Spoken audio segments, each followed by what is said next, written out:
वो दर्द का अनुभव ना हमें ही होता है, और उस दर्द को सहन हमें अकेले करना पड़ता है, ये कह के हे भगवान आप ही रक्षक हैं। उस समय एक परमात्मा याद आता है। आप जब संकट में पड़ते हैं तो कितने भी बड़े नास्तिक हों, एक बार भगवान से गुहार लगाते हैं, हे नाथ अब आप ही मेरे हैं। जंगल में हम फंस जाएं अकेले तो हमारा रक्षक कौन है? भगवान ही तो रक्षक हैं। सच कहता हूं सबके रक्षक भगवान है, सबके साथी भगवान है। पर अब ये दिल इस बात को एक्सेप्ट कर ले तो है ना, मान ले मन तो है, मानता ही नहीं। हम तो दुनिया की ठोकरें खाते फिरते हैं। द्रौपदी ने कहा था ना पतियों से रक्षा करो रक्षा करो, अर्जुन बचाओ भीष्म पितामह बचाओ, कौन बचाया? सब तो थे। उनके जैसा दिग्गज कौन रहा होगा? गांडीवधारी अर्जुन जैसा, गदाधर भीम जैसा, भालाधर युधिष्ठिर जैसा, पितामह भीष्म जैसा। पर देखो एक नारी रो रही है और इतने बड़े बड़े दिग्गजों की सभा लगी है, पर आया कौन? आए भगवान। कहता हूं मेरी मां सबके रक्षक वही। इसलिए ये बात आपको बाद में समझ में आए, उसके पहले आज ही ये बात समझ लो और माइंड में सेट कर लो, तुम्हारा इस दुनिया में कोई नहीं है एक भगवान के सिवा। आप मेरी इस बात को मानो या बिल्कुल नकार दो, पर कल को भगवान ना करे आप पर मुसीबत आए, आप अकेले हों, जब आपका कोई सगा नहीं होगा, तब भगवान ही आपको बचाने आएंगे। इसलिए कल को हम उन्हें दुख में पुकारें, आज से शुरू कर लेते हैं। एक हाथी का पांव मगर ने पकड़ लिया था, गजेंद्र का पांव। उस हाथी ने सबको बुलाया था, अपनी पत्नियों को, अपने बच्चों को, सबने सूंड से सूंड मिलाई भी थी, पर हाथी की रक्षा उनकी पत्नी उनके पति ना कर पाए, उनके बच्चे ना कर पाए। उस हाथी की रक्षा तो भगवान ने की। जब प्रहलाद जी पर संकट आया तो एक रघुनायक, एक रघुनाथ के सिवा सहायक कौन था? किसने सहायता की? कौन था बचाने वाला?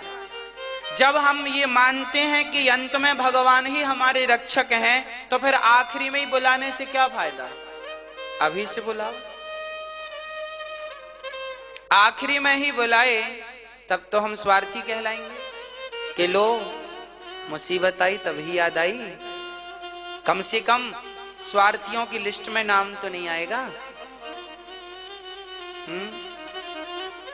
इसलिए आप अभी से उन्हें पुकारो और अपना रक्षक, अपना केवल भगवान को मानो। आपका हृदय धड़क धड़क के बस यही कहे कि मेरे तो गिरधर गोपाल दूसरो ना कोई, मेरे तो गिरधर गोपाल दूसरो ना कोई, मेरे तो गिरधर गोपाल दूसरो ना कोई। बस यही कहे आपका हृदय, बस उस एक के सिवा और कहीं ना लगे मन।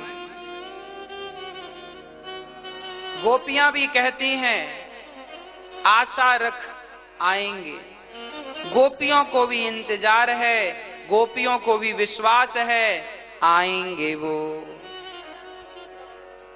है ना।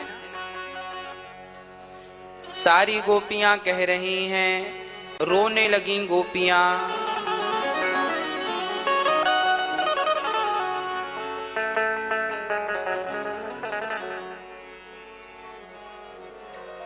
उद्धव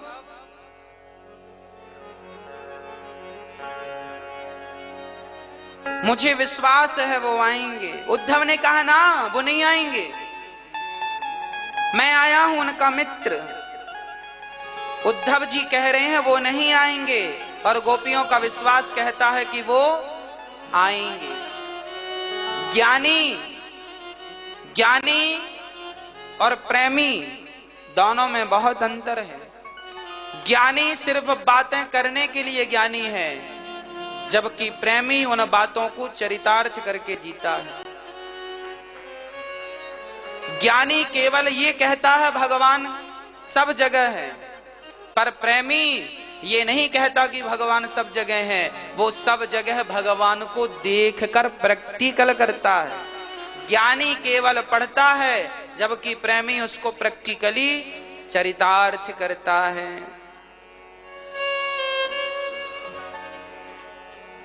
के बाजू में कृष्ण नजर आए, सारी गोपियों के सामने कन्हैया बैठे मुस्कुरा रहे हैं। उद्धव ने कहा प्रभु ये क्या है, आपके लिए ये गोपियां रो रही थी और आप तो यहाँ बैठे हैं। भगवान बोले उद्धव तुम्हें अपने ज्ञान का बड़ा अहंकार आ गया था, इसलिए अहंकार को समाप्त करने मैंने भेजा है। तुम ज्ञान के बल पर जान पाए हो मुझे, और ये गोपियां प्रेम के बल पर मुझे जान गई हैं। जितना तुम जानते हो उससे 1000 गुना ज्यादा ये प्रेम के बल पर जानती हैं। ज्ञानी पढ़कर जितना भगवान को जानता है, प्रेमी भगवान से प्रेम करके उतना जान लेता है। इसलिए ज्ञान मार्ग नहीं, प्रेम मार्ग अपनाओ, भक्ति मार्ग अपनाओ।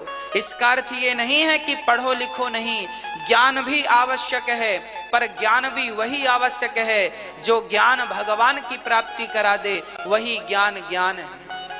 जो ज्ञान अहंकारी बना दे वो ज्ञान ज्ञान नहीं है। ज्ञान यदि हमें अहंकारी बना देता है तो वो ज्ञान ज्ञान नहीं है। ज्ञान तो हमें प्रेमी बनाता है। इसलिए आज उद्धव की आंखें खुली। भगवान तो गोपियों से एक क्षण के लिए दूर नहीं, जब ब्रज में लौट कर गए ब्रज रज में, ये वही वृंदावन है जहां उद्धव जी ने इस रज में स्नान किया। 6 महीने 1 दिन के लिए आए और 6 महीने तक तो गए नहीं। ये वृंदावन है ही ऐसा, जो आता है उसके जाने का मन ही नहीं करता। कोई कितना भी बड़ा आदमी, करोड़पति व्यक्ति, अमीर आ जाए, अरबपति आ जाए, वृंदावन छोड़ के जाने का मन नहीं करता। ये भूमि में आज भी गोपियों का वही प्रेम है। आज भी वृंदावन प्रेम की निशानी बनकर है। भाग्यशाली हैं वो जो जीवन में एक ही बार सही वृंदावन का दर्शन करते हैं, बिहारी जी का दर्शन करते हैं। आप बड़ भागी हैं, सौभाग्यशाली हैं। मैं भी जमाने में बहुत गया भक्तों, पर मुझे जो आनंद, जो शांति मुझे वृंदावन में सबसे बढ़िया यही लगा कि यहाँ ना चाह करके भी कानों में भगवान का नाम पड़ता ही रहता है। आप बैठे बातें कर रहे हैं तो भी कहीं ना कहीं से राधे कृष्ण का शब्द आपके कानों में आ जाएगा। यही है भगवान की कृपा कि इस धाम में यदि कोई आ जाए तो भक्ति ना करना चाहे तो भी उसके कानों में भगवान का नाम पड़ेगा ही पड़ेगा। यहाँ रिक्शा वाला भी राधे राधे कह के ही साइट मांगता है। किनारे हो जाओ ये नहीं कहता, बाजू हो जाओ ये नहीं कहता, रास्ता दो ये नहीं, भैया राधे राधे राधे राधे। वो रिक्शा वाला भी बस राधे राधे करता है। तो ये वृंदावन है। इस वृंदावन की महिमा, कोई भगवान का भक्त हो तो जाने कि वृंदावन क्या है। सामान्य दृष्टि से देखोगे तो लगेगा कि यहाँ तो सड़क है, यहाँ तो नाला नाली है, ये गंदा है, ये पड़ा है। पर जब दिव्य चक्षुओं से देखोगे तो वृंदावन के कण कण में राधा और कृष्ण का पावन दर्शन होगा। यही वृंदावन है। भगवान श्री कृष्ण माता रुक्मणी से विवाह करते हैं, उद्धव को हृदय में दर्शन कराते हैं। भगवान का पहला विवाह हुआ है रुक्मणी जी से, दूसरा विवाह हुआ है भगवान का जाम्बवती से, जाम्बवंत की बेटी जाम्बवती। भगवान का दूसरा विवाह जाम्बवती से हुआ। अच्छा, जाम्बवंत जी तो त्रेता के थे, द्वापर में बेटी का विवाह क्यों? हाँ, इन्होंने राम जी से कहा था आप हमारी बेटी से विवाह कर लो। राम जी ने कहा अगली बार करेंगे, अभी तो हम एक पत्नी व्रता हैं।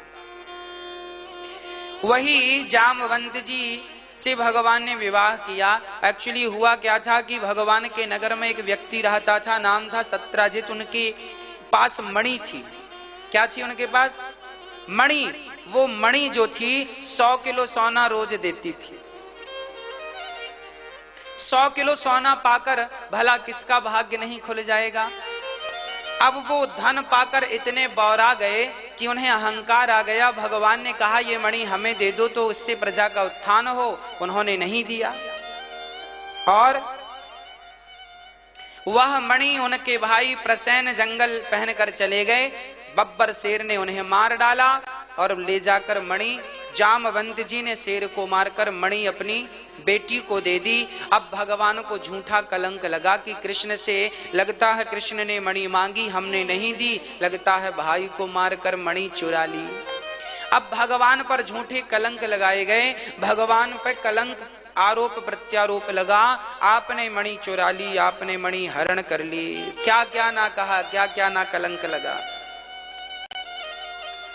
इन कलंकों से भी भगवान बचाएं तो लोग बचें, नहीं तो झूठे ही सही लोगों को कलंक लग जाते हैं। हाँ, तो 17 जितने कलंक लगा दिया भगवान को कि इन्होंने मणि चुरा ली है। अब भगवान जंगल गए। अच्छा, भगवान को ये कलंक क्यों लगा? क्योंकि गणेश चतुर्थी की चंद्रमा को देखा।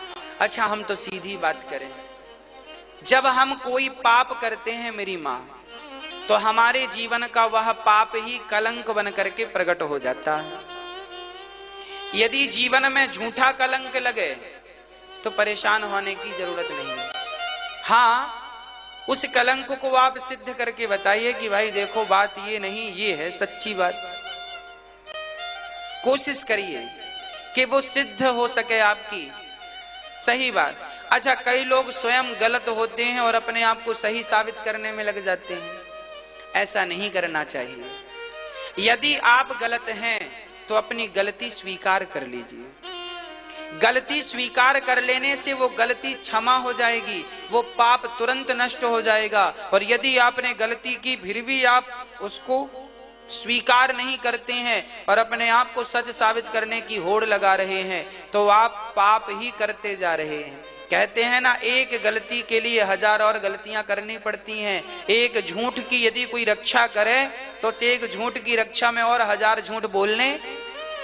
अरे तो झूठ की रक्षा क्यों करना, सच की रक्षा करो। सच बोल दो, बात खत्म हो जाएगी। कह दो कि आप ऐसे हैं। पहली बात तो गलतियां करनी नहीं चाहिए, और किए हो तो स्वीकार कर लो, खत्म हो जाएगी। गलतियां तब होती हैं जब आप स्वीकार नहीं करते। इसलिए हमारे यहाँ हम आपको हमेशा 2 बातें याद कराते हैं, स्वीकार करो और सुधार करो। गलतियों को स्वीकार करो प्लस सुधार करो। पहले स्वीकार करो कि हमने ये गलती की है, और फिर बाद में उसको क्या करो, सुधार करो। आज आपने कौन सी गलत बात कह दी, स्वीकार करो पहले, और स्वीकार करने के बाद उसे कल के लिए सुधार करो।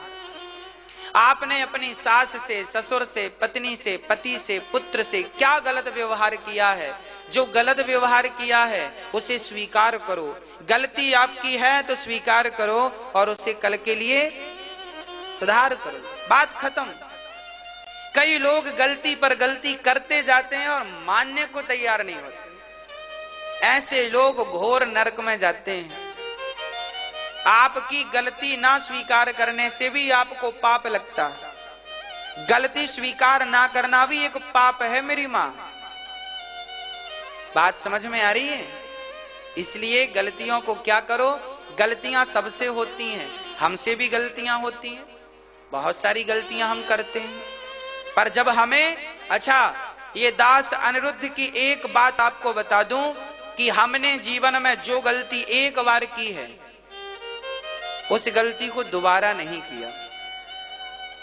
यदि हमने कथा में धोखे से कोई अपशब्द निकल गया हमारे वाणी से जो मर्यादित नहीं था, तो हमें रात में उसका पश्चाताप होगा, राम राम हमने ये बात गलत कह दी, ये बात कहने योग्य नहीं थी। हम उसका प्रायश्चित करते हैं, स्वीकार करते हैं कि हाँ आज की कथा में हमने ये बात गलत कह दी, नहीं कहनी थी, और हम उसे स्वीकार करते हैं कि ये गलती हुई है और हमेशा के लिए उसको डिलीट कर देते हैं। कहेंगे भी तो उसको दूसरे ढंग से कहेंगे जो ढंग सही होगा।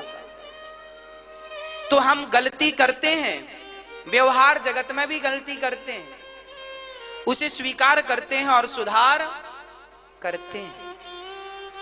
गलतियां बहुत होती हैं, सुधारते जाओ, आप अपनी गलतियों को सुधारते जाओ, सुधारते जाओ, सुधारते जाओ। जो व्यक्ति अपनी गलतियों को देखने में समय लगाता है वही आगे चल हीरा बन के चमकता है, और जो दूसरों की गलतियां ढूंढता रहता है वो ना घर का रह जाता है ना घाट का रह जा। अपनी बुरा जो देखा न मैं चला, बुरा ना मिलिया कोई, जो दिल खोजा आप ना हमसे बुरा ना कोई। देखना ही है, अपनी गलती देखो। आज हमने क्या गलत व्यवहार किया है, आज आपसे अभद्रता से बात की, आज हमें ऐसा व्यवहार आपके साथ नहीं करना चाहिए था। हमें स्वीकार करना होगा। आपने अपनी पत्नी से क्या गलत बात की, स्वीकार करो, सुधार कर लो। आपने अपने पति से क्या गलत कहा, स्वीकार करो, सुधार करो। अपनी सास से क्या गलत कहा, स्वीकार करो, सुधार करो। क्या दिल दुखाया किसी का, स्वीकार करो, सुधार करो। आपने व्यापार में क्या गलती की है, क्यों नहीं आपका व्यापार चल रहा है, उसमें क्या कमियां रह गई हैं, उसे स्वीकार करो और सुधार करो। व्यापार भी तब चलता है जब आप अपनी गलतियों को स्वीकार करते हैं और सुधार करते हैं, तब व्यापार रफ्तार पकड़ता है। आप गलतियां करते जाएंगे, गलतियां करते जाएंगे, गलतियां करते जाएंगे तो कस्टमर क्या होगा, अरे वो व्यक्ति फलानी चीज लिए थे, गलत निकली, अच्छी नहीं, कल को आएगा नहीं। ऐसे करते करते आपकी दुकानदारी ठप हो जाएगी। इसलिए व्यापार बिजनेस लाइन में भी गलतियों को स्वीकार करना होता है और सुधार करना होता है। जो व्यक्ति अपनी गलतियों को स्वीकार करना समझ गया, स्वीकार करना समझ गया, बस वही जीवन में पूजनीय बन जाता है, वही अनुकरणीय हो जाता है, वही वंदनीय हो जाता है। इसलिए अगर गलती रुलाती है तो नई राहें दिखाती है। मनुष्य गलती का पुतला है, ये अक्सर हो ही जाती हैं। जो गलती करके पछताए उसे इंसान कहते हैं। शैतान तो वो हैं जो गलती करके भी पश्चाताप नहीं करते।